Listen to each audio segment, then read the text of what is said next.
The world of geopolitics is full of dramatic statements, but every once in a while, a remark shakes the very foundation of how nations see themselves and their rivals. Recently, former US President Donald Trump made such a statement.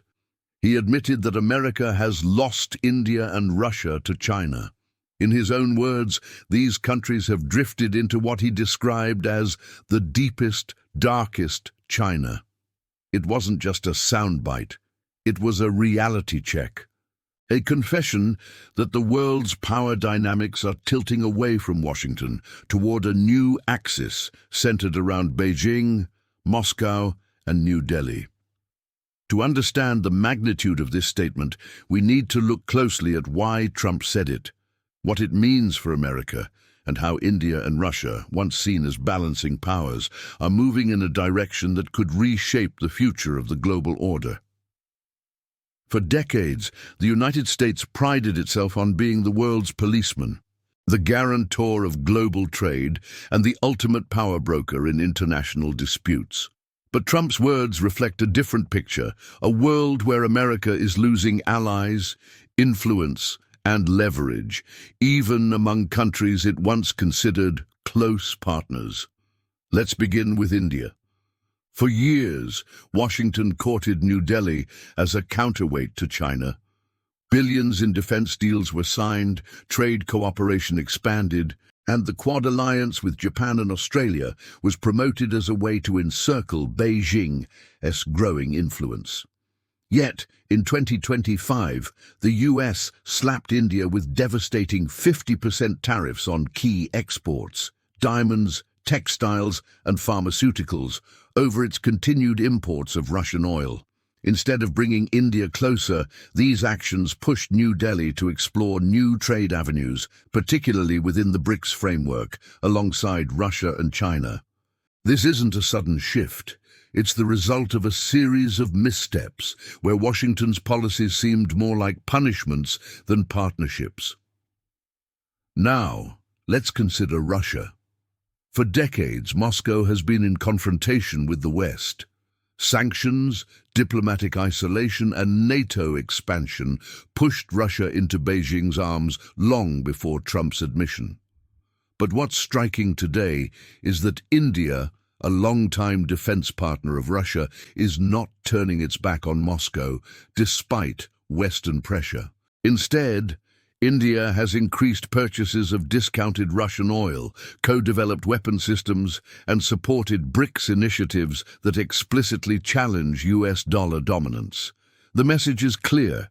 Russia may be sanctioned by the West, but it is far from isolated, thanks in part to India's willingness to stand by it. This is where China comes in. Xi Jinping's government has positioned itself as the architect of a new global order, one where US dominance is checked by coalitions like BRICS, the Shanghai Cooperation Organization, and Belt and Road. When Trump said India and Russia are lost to China, he wasn't speaking literally in terms of territory or control. He was acknowledging a deeper reality. Beijing has become the gravitational center, pulling both Moscow and New Delhi into its orbit, economically, diplomatically, and strategically. At the recent SCO summit, the optics were undeniable. Modi, Xi, and Putin stood shoulder to shoulder, sending a powerful signal that multipolarity is no longer a dream, but a reality taking shape in front of our eyes. So, what does this mean for the United States? For one, it means the collapse of the narrative that Washington can always dictate terms in Asia. In the Cold War, America had clear allies and clear enemies. Today, those lines are blurred.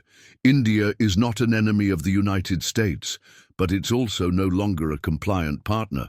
Russia is a rival, yet it is thriving in a parallel system propped up by China and BRICS.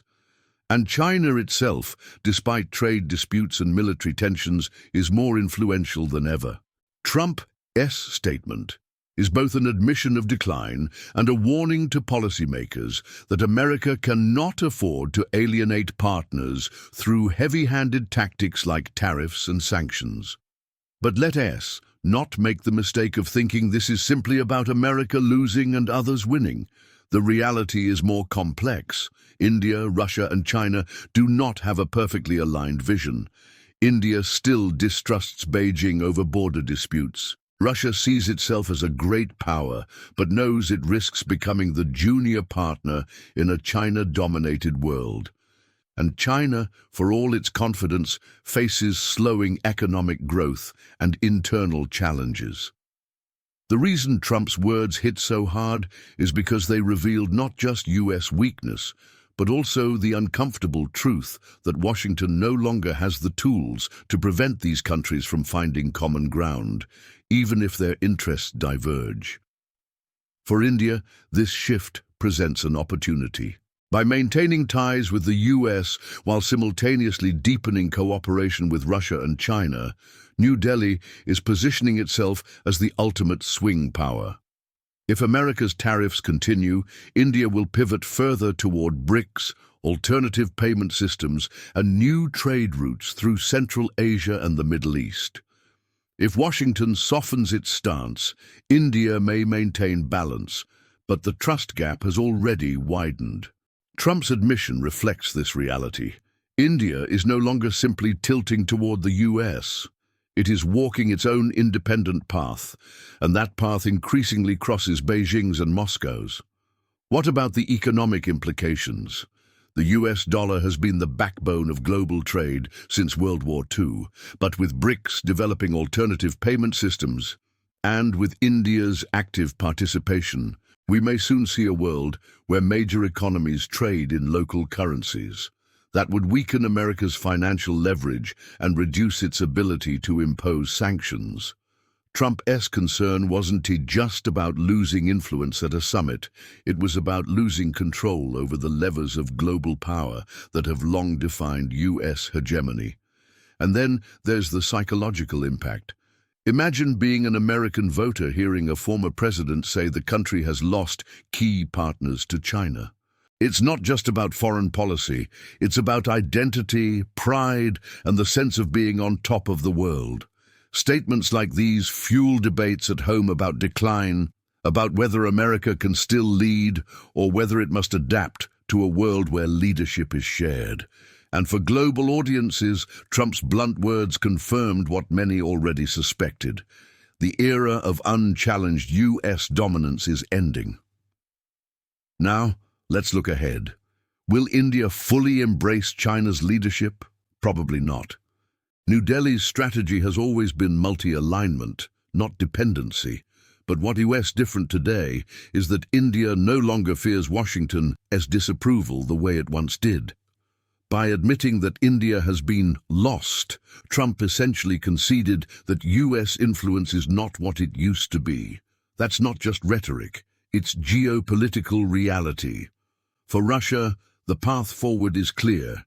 Deepen integration with China and India, create alternatives to Western systems, and use BRICS as a shield against isolation. For China, the goal is even clearer. Use this moment to solidify its image as the world's alternative leader, the one country capable of uniting others against US dominance. And for the United States, the challenge is enormous. How to re-engage with countries it has pushed away, how to compete without alienating, and how to adapt to a multipolar world it never wanted, but now must live with.